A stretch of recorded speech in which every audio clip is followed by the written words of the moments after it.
नमस्कार दर्शक बंधु जेमिति कि आमे समस्ते जानिचे सेप्टेम्बर 17 तारिख रे शुभारंभ हेबाकु जाउची सुभद्रा योजना। तो एने भारतर प्रधानमंत्री श्रीजुक्त नरेंद्र मोदी निज जन्मदिन रे भेटी देबा पई आजी आसुचंदी ओडिशा।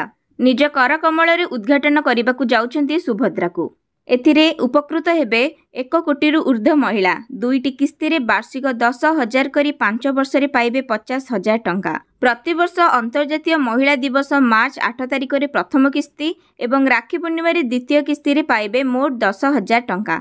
हिताधिकारी आधार संयोजित बैंक खाता को सीधा सड़क जीव सहायता राशि। सूचना योग्य जे सुभद्रा पई आवेदन जारी रही एवं एहर कौनसी शेष तारिख नाही। गत 15 सेप्टेम्बर रे टेस्टिंग पई जाइथिला हिताधिकारी खाता को 1 टंका।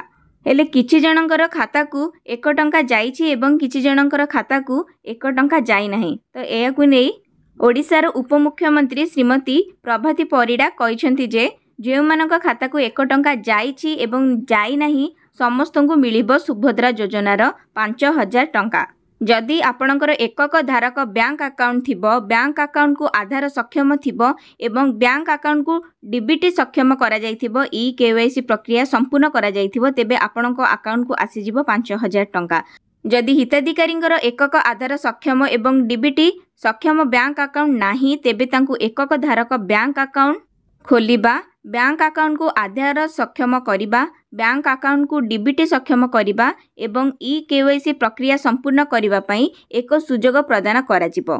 2024-2025 आर्थिक वर्ष रे अनुमोदन तारीख निर्विशेष रे समस्त हिताधिकारी योजनार शुभारंभ तारीख ठारू सुभद्रा अधीन रे 10,000 टंकार संपूर्ण लाभ पाइबे। ओडिशा रे प्रथम थर पई निज जन्मदिन पालन करिबाकू जाउछंती भारतर प्रधानमंत्री श्रीजुक्त नरेंद्र मोदी सुभद्रा योजनार उद्घाटन करी। तेबे वीडियोटी को शेष पर्यंत देखिथिबारु धन्यवाद। वीडियोटी भल लागिथिले वीडियोटी को लाइक, शेयर एवं सब्सक्राइब करबाकू भूलिबे नाही। जय जगन्नाथ।